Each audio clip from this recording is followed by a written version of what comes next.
Budgeting your food expenses this fall? Get more bang for your bite with America's best value meal kit. Every plate is 25% cheaper than grocery shopping. Get started for just $1.49 per meal with code 49junkyard at everyplate.com/podcast. Yay Networks. Here are your traits. Intelligent, Yes. imaginative, Yes. witty, Yes. manipulative. Yeah. Wait.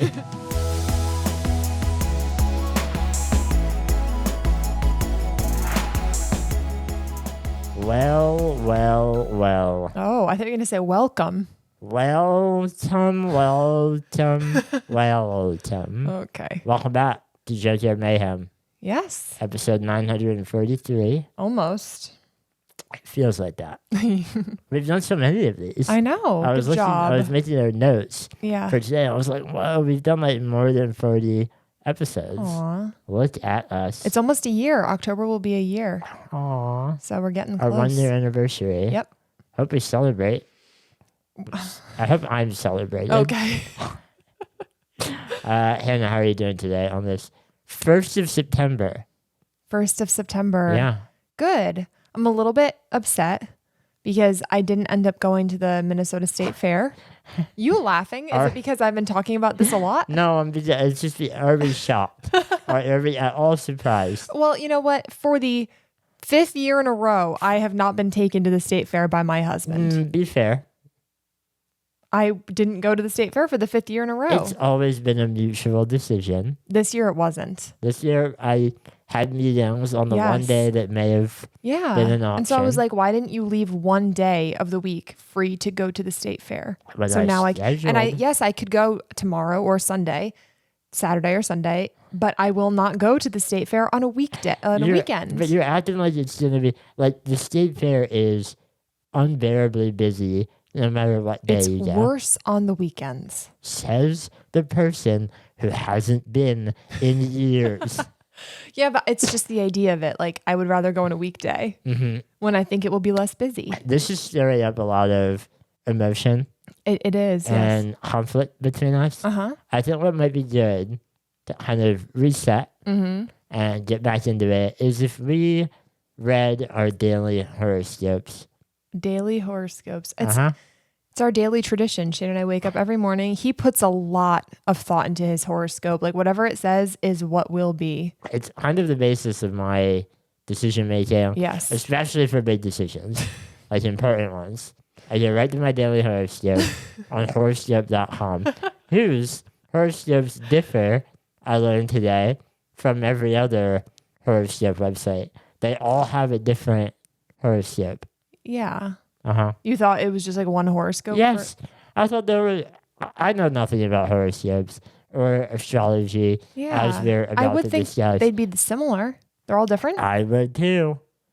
Astrology.com had a different one for me today. Wow. Yeah. Well, I mean, for people that don't know, Shane does not put any weight into horoscopes. Neither of us have ever read our daily horoscope. No.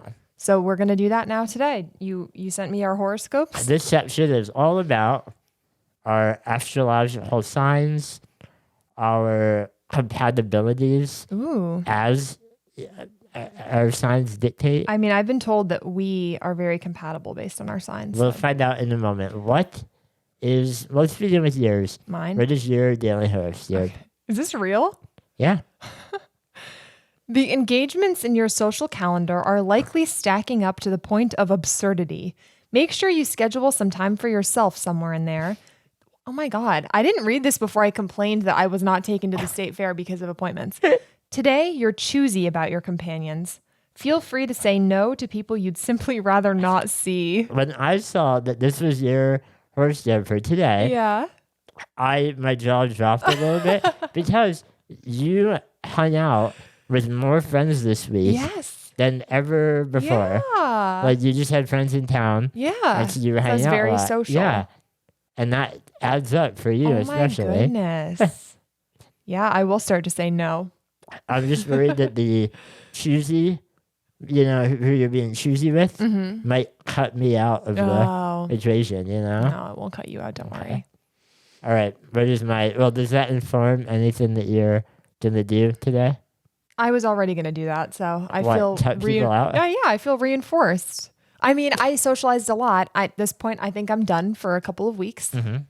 So, yeah, that's great to read. Very accurate. Right in line with what I was thinking. Okay. Yours Hold is... on. I think I need to do like the stars have spoken. Oh my God. If we could add a little like reverb on that. Okay. Thank you, Michaela. Oh, Lord. Here's yours. You feel reprimanded because of the way you reacted to a situation that came out differently than you'd hoped. Trust that you acted in the best, calmest, and most understanding way possible. If the person you're dealing with doesn't understand your actions, then this is probably more a function of their own baggage and not yours. And if I was gobsmacked about Hannah's horoscope, I was quadruple gobsmacked by mine. What could you possibly relate to this? My meatball sub soup. You feel reprimanded? This morning, for breakfast, I had my frozen meatball sub soup, There's your first bad move. which turned out to be not very good. Mm-hmm. Could you read my horoscope? Shocker. First A sentence. situation that came out differently than you'd hoped. It came out differently than I hoped. Yeah, you were like, I And wish it was creamier. I was reprimanded by my wife the entire time, saying, well, then why did you buy it? Did you really think this would be You good? kept saying, I don't want to eat the meatballs. And I was like, otherwise, it's just water. Why did you buy this soup? It was a situation that turned out different than I had hoped.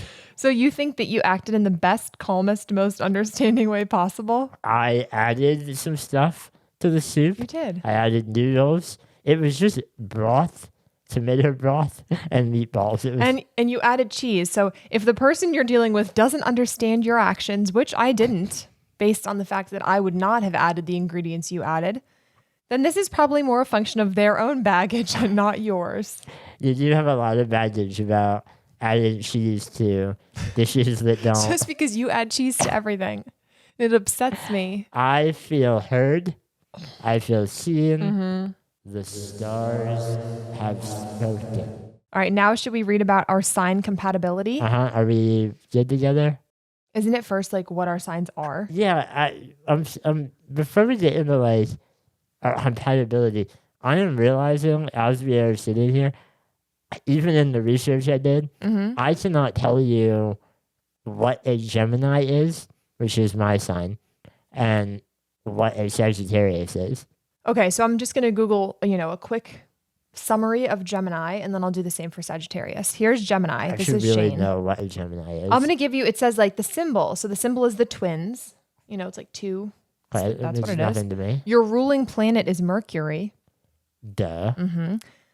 Your element is air. And your keyword is communicate. Ooh, that one rings true. Just The wait till you hear this. stars have spoken. I wonder if you're going to be like a little bit more convinced of astrology after I read you this paragraph. Gemini is the sign associated with communication, logical thought processes, and the conscious mind. Gemini people tend to be airy and intellectual, glib of tongue, and curious about life and other people.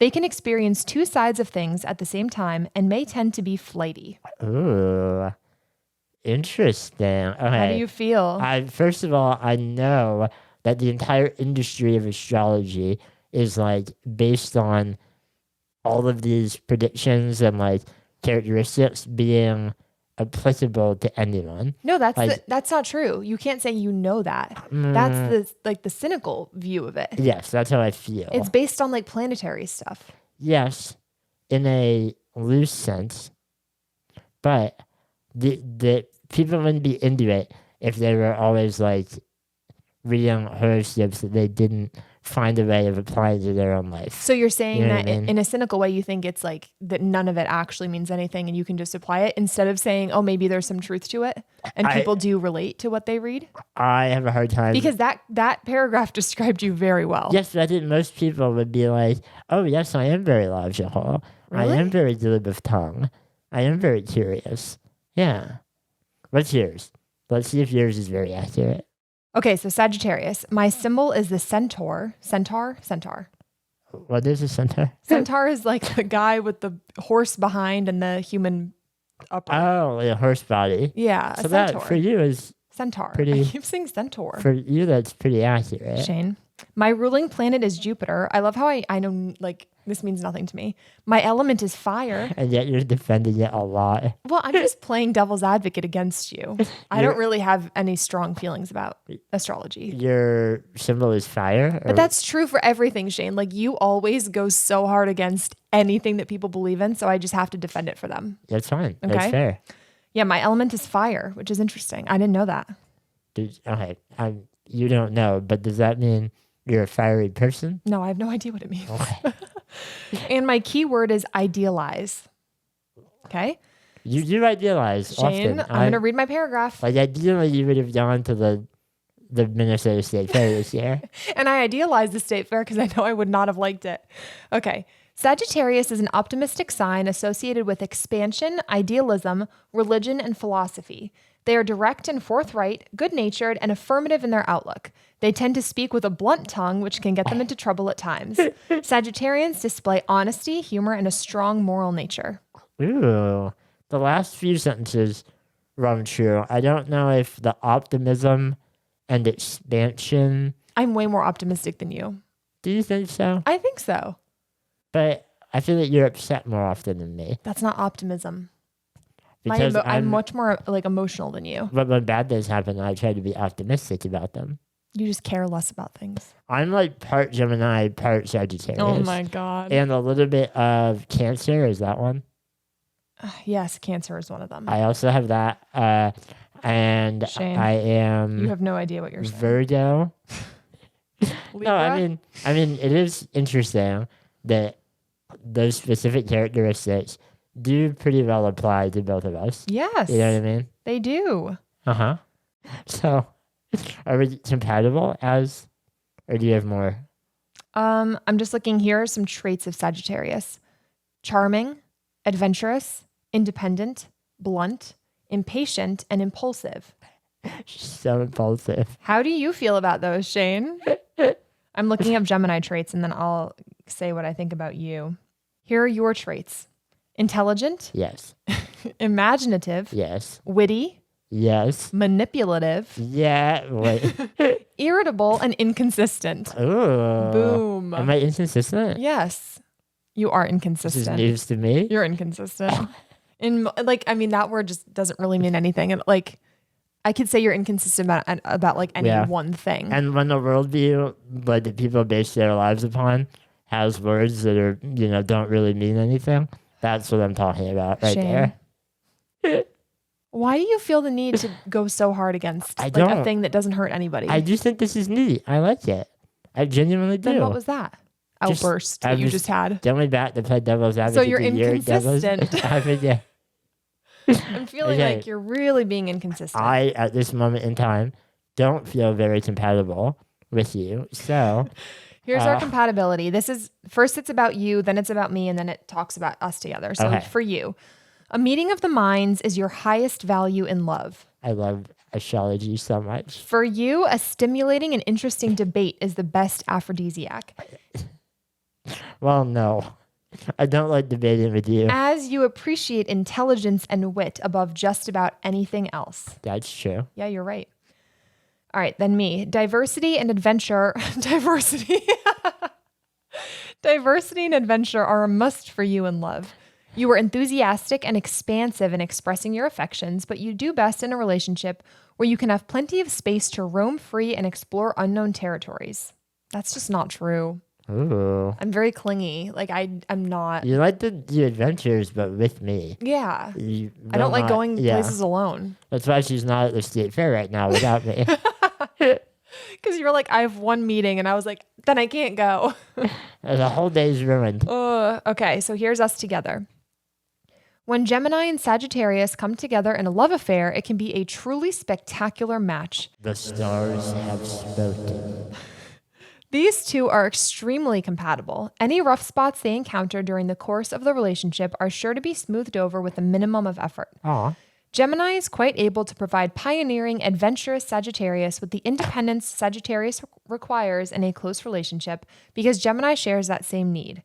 While Sagittarius needs physical independence, like to go places. It seems like you'd want to be like physically apart from me. I know. Gemini needs mental freedom, but the need is the same at base. These two both love new experiences, people, and sensations, and are sure to have great adventures together. Both have attention spans that love to move quickly from one thing to the next in order to absorb as much experience as possible. Gemini and Sagittarius are great friends besides being well-matched lovers. They share a deep understanding and a very similar life view based on a general refreshing optimism and enthusiasm. Sagittarius can sometimes be a bit too blunt, saying things without thinking beforehand about whether they'll hurt someone or not, but Gemini is a hearty sort, and like Sagittarius, can forgive and forget quickly.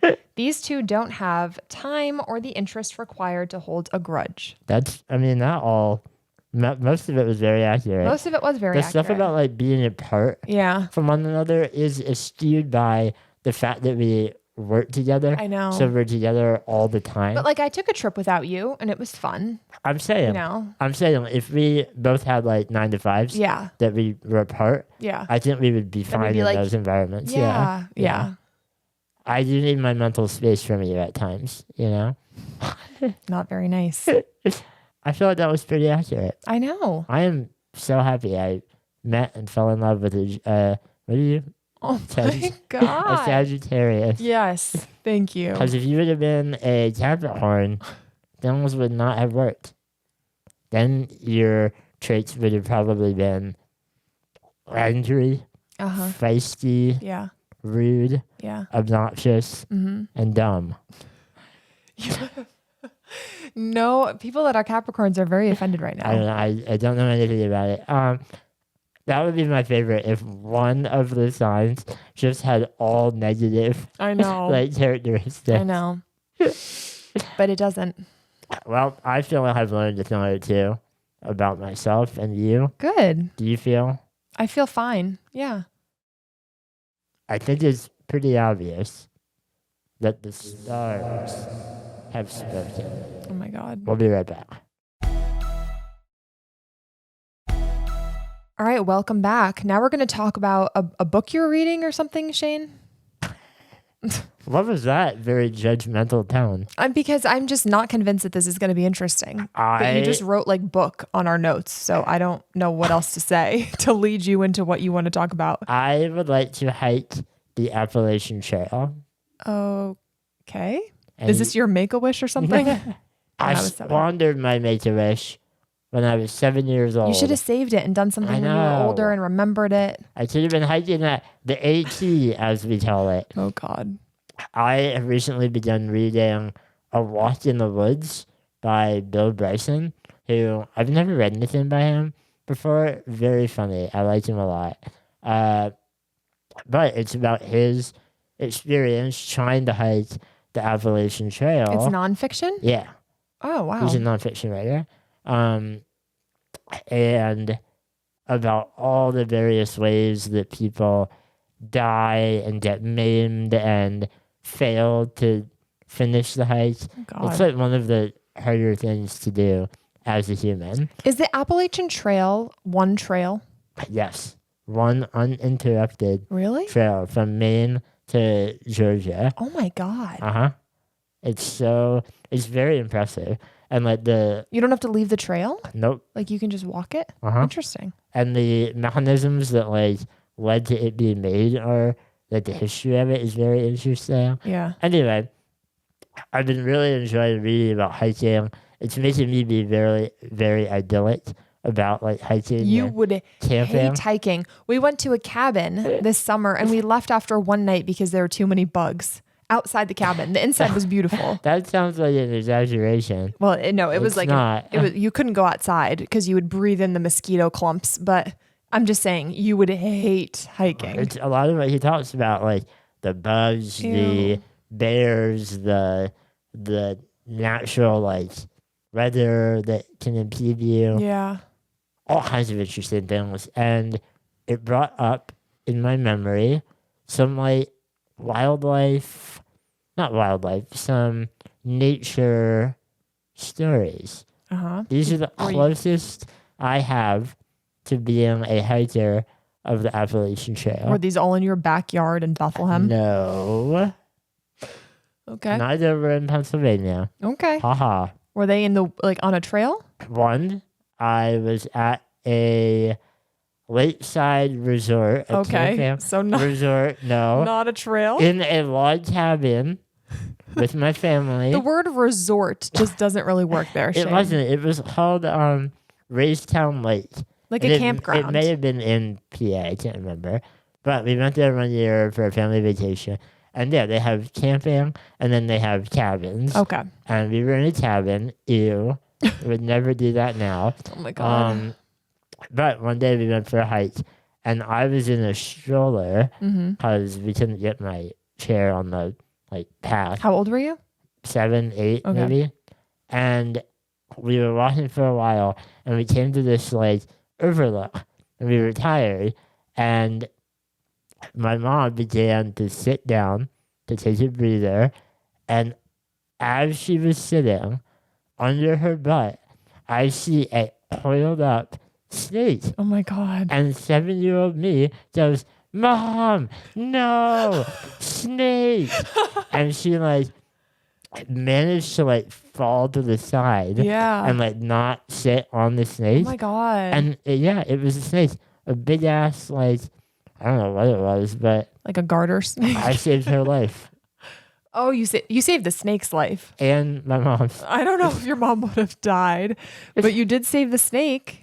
And I think that was the only time I've ever hiked in my life. Wow. Yeah. There was a snake at the cabin that we left.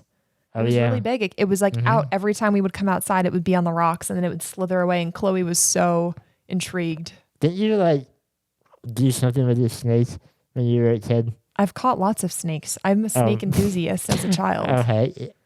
I mean, I haven't had the opportunity to see them lately. I was really excited to see the one at the You would cabin. catch snakes? Yeah. Elaborate, please. I mean, I have a lot.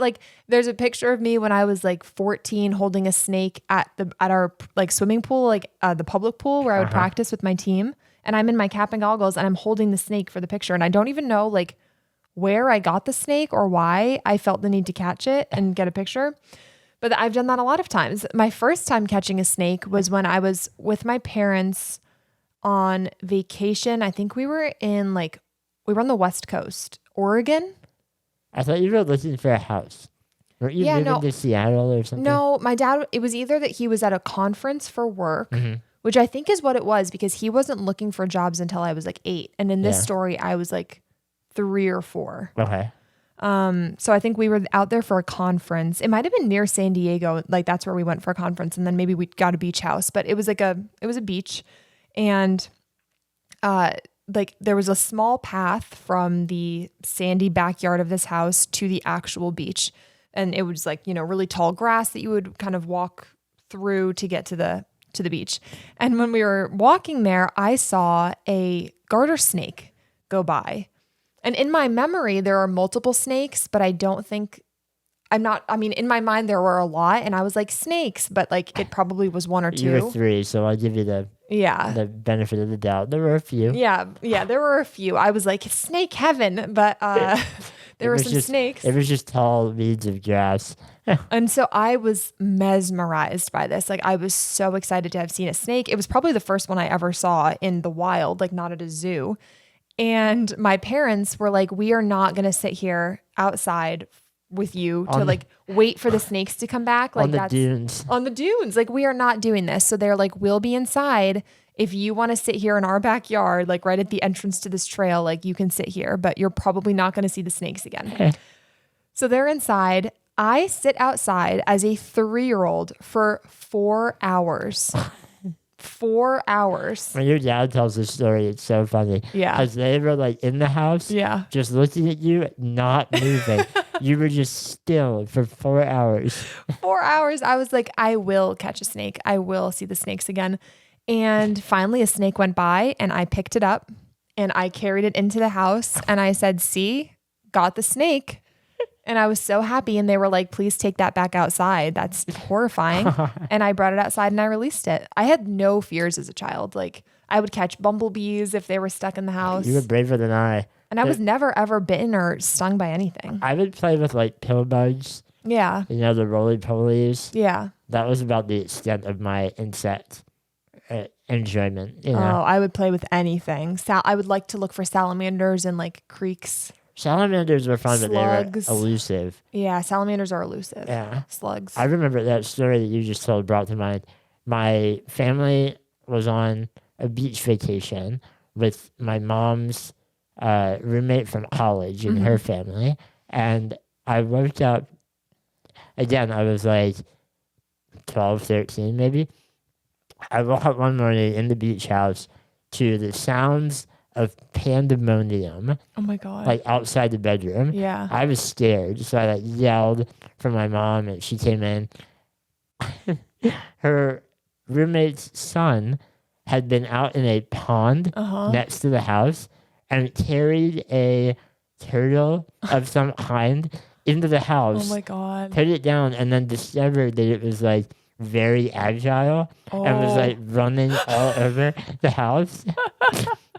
I just remember that and we were all like, ah! Oh my God.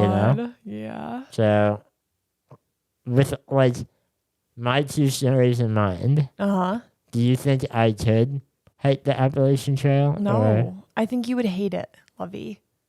Would you even want to go on a little hike here? No. No. But if it was impressive. You don't even like to sit outside for very long. And I don't want to stay in a tent. Yeah. I do want to like make baked beans over a campfire. Okay. I don't like baked beans, but I think that would get old pretty quickly for you. the image of like eating baked beans out of a can that has been roasting over an open flame, it stirs up within me. Yeah, it's kind of funny because when I was 17, when I was 16 that summer, I went to camp for the first time, an overnight sleepaway camp, and we built fires. It was like a competition, and my friend and I won. Like, we got our fire going first. Wow. It was really, really exciting for me. I loved it. Then the next year... You love editing where you've been. Yeah, no, I have a picture of me in front of the fire. I was really into it. And then, so like for that year, I was like, ooh, like camping is so cool. Like I know how to build a fire, blah, blah, blah. And then the next year, after I won Envirothon, of course, which I talk about. What? Stop. We went to, like our prize was to go to Heifer International Farm. Which Yeah, it doesn't matter. We don't need the details. As one does. So we spent a couple nights there, and like there's pictures of me there, and like that whole year, my ideal aesthetic was like girl hiking the Appalachian Trail. Like all my clothes, I had like headbands that were like head wraps, you know, and I was just like, I look like an outdoorsy. Like if I could have worn hiking boots, I didn't own hiking boots. I would have worn hiking boots everywhere I went.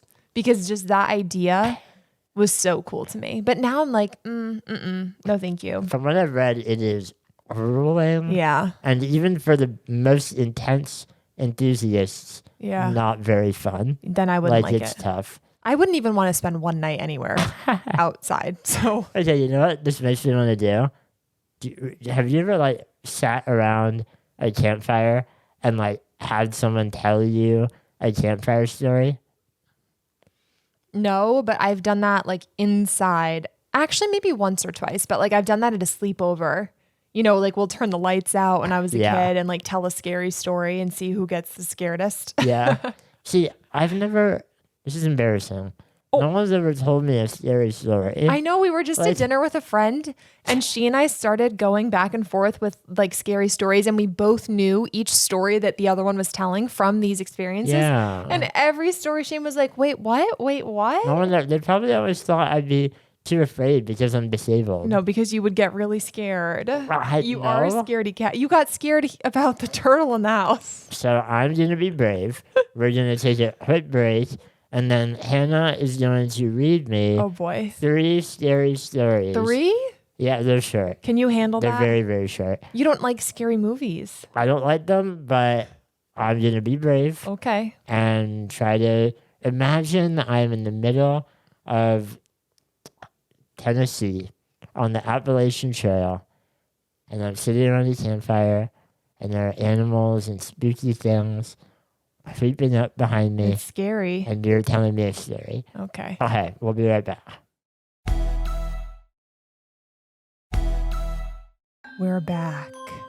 And we're ready for story number 1. Is that your spooky voice? Ooh, yeah. That didn't sound scary. It didn't? Yes, it Do it did. again, do it again. We're back. Okay. Story number 1. It's called A Girl and Her Dog. Oh, it doesn't sound very scary. I already know this one because I've been to sleepovers and whatnot. Smiling. Maybe boys don't, like, is it just a boy thing? Like at your sleepovers, did boys not tell stories? No, and it may also very well be that I don't remember. Yeah. Like, I've sat around plenty of campfires, True. you know, but I just don't feel like anyone's ever really been like, oh, I have a scary story for you. So, this is my moment. This is your moment. Smiling, the girl waved her parents away. They were heading away to Norway for holiday. These are details that I don't remember from what I was told. After eating dinner alone at the table, she decided to watch TV with her dog. He was a trusty golden Labrador, well-bred and handsome. This is creepy. They were inseparable. As she switched the television on, it immediately turned to the news. Apparently, a serial killer was loose around the area. Pause. This would be where I call a neighbor, call my parents, call a friend, You're done? call the police. And in the say, story, if you were in the story. Hello, I am an 8-year-old child. My parents have abandoned me, and there is apparently a serial killer on the loose. No, thank you. I know. Come get me. No I'm a babysitter? child in distress. Okay. Okay. They This is why I don't like scary stories. were telling everyone to lock all windows and doors. Ah. She doubted she'd be targeted, but she did exactly that to be on the safe side. Why would you doubt you're being targeted? Because there's so many houses to pick from. She then laid in her bed alone in the house. Feeling slightly uneasy, she reached down to pet her dog and felt calmer as soon as she felt the soothing lick and nudge of her furry companion. Soon enough, the girl fell asleep. A dripping sound was coming from outside the bedroom and it had woken her. She sighed. Rain often dripped in for a couple of seconds. She waited for it to stop, but when it didn't, she got confused. Sweating slightly, she reached down to the comfort of her dog. Almost immediately, she felt him lick her hand. She closed her eyes to fall asleep again. Again, she woke up to the same dripping sound. This was unusual. As she took her foot out to check it out, she felt the lick of her dog. At peace once again, she slept. She frowned. The sound was consistently going, a little slower than before. I would like to say this is horribly written. I know. Whoever's written this exact version. I know. Okay. You're taking me out of the horror. The girl started to feel panicked, and even though she felt another lick, this time she decided it would be best to check it out. Yeah. By the 4th time, I'm checking out what's dripping. She stepped out of the bed and headed towards the sound. It was coming from the bathroom, and she started feeling sick, a queasy feeling coming over her. And it was just a leaky faucet. A rancid smell filled her nostrils as she opened the door. The sight stopped her. She was frozen, unable to move. Her precious dog had been hung using the shower. Aww. His scarlet, drying blood dripped into the tub. Beside the shower, she saw writing written in his blood. She felt her heart stop as she read the bloody writing. Humans can lick too. Dun, dun, dun. I was told that as a kid, and it was so disturbing. I remember that story. When the doll was discovered hanging, I didn't even think about the licking. I was like, oh, so the doll ran in there and got murdered? No. So it was the serial killer I've been licking her hand all night. laying under the bed licking her hand. Why do they have to kill the dog? That is messed up, but she escaped death. She just made away with, I think after Some that, she lithium. was killed. you think? He's still in the bed. Oh, he's in the bedroom? Yeah. Maybe she ran downstairs and got away. Maybe, but it was her precious dog. Oh, It that is is really sad. upsetting. That's pretty spooky. Next story. This is both of these are very short. Do your worst. Do me dirty. Give me nightmares. Okay. A group of hikers were wandering through the woods In the Appalachian Trail. looking for a place to stay at night when they came across a small cabin. Yeah, nope. They all decided to stay the night inside, seeing as there was no one there. Inside, the cabin is decorated with paintings of what seem to be members of the family that used to own the cabin. The hikers spend the night looking at the paintings, making fun of how wonky they looked. In the morning, one wakes up to see the cabin full of morning light and looks around.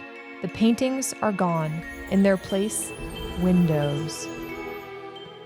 So they were standing outside. They've been looking at windows all night, not realizing they were windows. So like it wasn't their reflection. They saw people outside and they were like, they're so wonky looking. Uh-huh. Okay. And they thought those are paintings. How do you mistake a window for a painting? And to be fair, it does happen fairly often that I go into our bedroom at night and I'm like, oh my God, when did we get that painting? Oh, that's right, it's a window. I could see it. In the cabin, you don't know if you're a little kid. They're kids? Not kids. It's a group of hikers. And they go inside and the cabin is decorated with paintings of what seem to be members of the family.